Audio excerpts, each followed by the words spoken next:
एक वर्ड है COLOR और एक है COLOUR।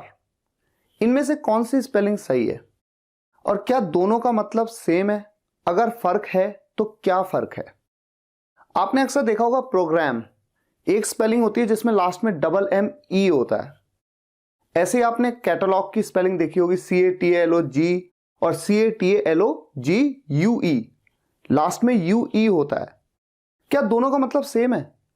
यह फर्क ब्रिटिश और अमेरिकन इंग्लिश का है। ब्रिटिश इंग्लिश में कई ऐसे वर्ड्स होते हैं जिनकी एंडिंग TRE से होती है, जबकि उन्हीं वर्ड्स की एंडिंग अमेरिकन इंग्लिश में TER से होती है।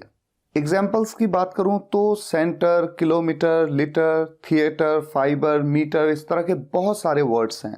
अगर मैं इन वर्ड्स की स्पेलिंग आपको बताऊं तो ब्रिटिश इंग्लिश में सेंटर की स्पेलिंग क्या होती है? CNTRE, जबकि अमेरिकन इंग्लिश में CNTR। तो आप देख रहे हैं ना, TRE और TER, एक तो ये फर्क होता है। तो सभी वर्ड्स में आप देखें, kilometre, litre, theatre, fibre, metre, इन सभी में ब्रिटिश इंग्लिश में TRE आपको एंडिंग में मिलेगा, जबकि अमेरिकन इंग्लिश में TER। नंबर 2, ऐसे कई वर्ड्स होते हैं जिनकी एंडिंग ब्रिटिश इंग्लिश में ISE से होती है, जबकि अमेरिकन इंग्लिश में उन्हीं वर्ड्स की एंडिंग IZE से होती है।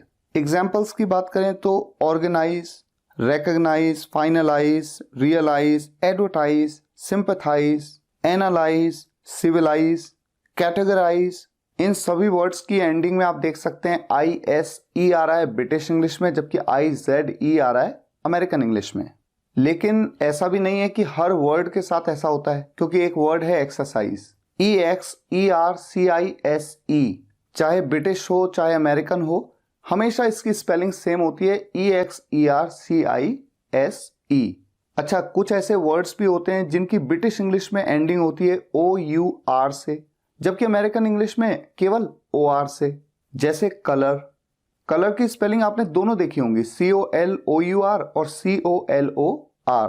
तो हो सकता है कभी आपने गूगल में सर्च भी किया हो कि कौन सी स्पेलिंग सही है। तो ये फर्क केवल ब्रिटिश और अमेरिकन इंग्लिश का है। अगर मैं इंडिया की बात करूं तो कोई ब्रिटिश तरीके से लिखता है, कोई अमेरिकन तरीके से लिखता है। ऐसे और भी वर्ड्स हैं जैसे behaviour, neighbour, flavour, honour, rumour, humour, labour. अच्छा, इसके अलावा कुछ ऐसे वर्ड्स होते हैं जिनकी ब्रिटिश इंग्लिश में एंडिंग होती है OGUE से, जबकि अमेरिकन इंग्लिश में केवल OG, जैसे डायलॉग, एनालॉग, कैटलॉग, इपीलॉग। अब अगर आप यहां पर देखें तो इंडिया में डायलॉग की स्पेलिंग क्या लिखी जाती है? DIALOGUE, यानी ब्रिटिश स्पेलिंग को यूज किया जाता है। तो इंडिया में तो कई वर्ड्स ऐसे हैं जो ब्रिटिश इंग्लिश से लिए हुए हैं, और जबकि कई वर्ड्स ऐसे हैं जो अमेरिकन इंग्लिश से लिए हुए हैं। अच्छा, आप में से कितने बता सकते हैं कि ज्वेलरी की स्पेलिंग क्या होती है, जिसे हम ज्वेलरी या ज्वेलरी भी कहते हैं, जैसे गोल्ड, डायमंड। दो स्पेलिंग्स आपके सामने, एक में डबल एल है और एक में सिंगल एल है। स्पेलिंग दोनों ही सही है। अच्छा, इंडिया में दोनों ही तरीके से यूज किया जाता है, कुछ लोग डबल एल लगाते हैं, कुछ लोग सिंगल एल लगाते हैं, दोनों ही सही हैं। इसी तरह के और भी वर्ड्स हैं जैसे फुलफिल, ट्रैवलर, कैंसल्ड, मार्वलस। इन सभी में आप डबल एल भी लगा सकते हैं, ये ब्रिटिश इंग्लिश में, और सिंगल एल लगा सकते हैं अमेरिकन इंग्लिश में। अच्छा, अब आप ये बताइए, एक वर्ड है ड्रीम। ड्रीम मतलब होता है सपना या सपना देखना।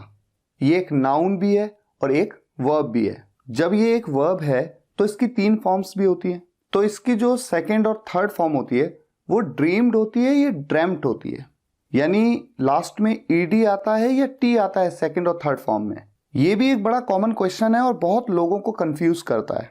सही मायनों में दोनों ही स्पेलिंग्स बिल्कुल सही हैं, आप कोई सी भी यूज कर सकते हैं। जब भी आप देखें सेकंड या थर्ड फॉर्म में T, तो आपको क्लिक हो जाना चाहिए कि ब्रिटिश इंग्लिश में, और जब आप देखें ED तो ये है अमेरिकन इंग्लिश में।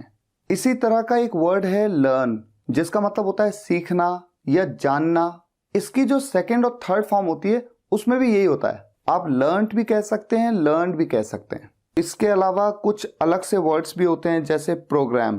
प्रोग्राम की 2 स्पेलिंग्स आपके सामने है, एक में डबल ME है और एक में सिंगल M है। डबल ME ये है ब्रिटिश इंग्लिश में और सिंगल M ये है अमेरिकन इंग्लिश में। आप जानते हैं हवाई जहाज को क्या कहते हैं? ब्रिटिश इंग्लिश में लिखते हैं एरोप्लेन, जबकि अमेरिकन इंग्लिश में एयरप्लेन। मतलब तो एक ही है, किसी का भी आप यूज कर सकते हैं। जो हमारी गाड़ी के टायर होते हैं उन्हें ब्रिटिश इंग्लिश में TYRE लिखा जाता है, जबकि अमेरिकन इंग्लिश में TIRE लिखा जाता है। जब हम बैंक जाते हैं तो चेक प्रेजेंट करते हैं, वो जो चेक होता है उसकी स्पेलिंग ब्रिटिश इंग्लिश में CHEQUE, जबकि अमेरिकन इंग्लिश में CHECK। अब मैं आपको होमवर्क के लिए 2 वर्ड्स देता हूं, एक है डिफेंस और एक है लाइसेंस। डिफेंस की 2 स्पेलिंग्स होती हैं और लाइसेंस की भी 2 स्पेलिंग्स होती हैं। आपको ये बताना है कि कौन सी ब्रिटिश इंग्लिश में है और कौन सी अमेरिकन इंग्लिश में। अगर आपको नहीं पता है तो आप इस चीज को गूगल में सर्च कर सकते हैं और फिर इस वीडियो के कमेंट्स में लिख सकते हैं। फिलहाल आज के लिए यहीं तक। मुझे उम्मीद है आपको ये वीडियो लेक्चर पसंद आया होगा। मिलते हैं नेक्स्ट वीडियो लेक्चर में एक नए टॉपिक के साथ। तब तक के लिए टेक केयर, गुड बाय।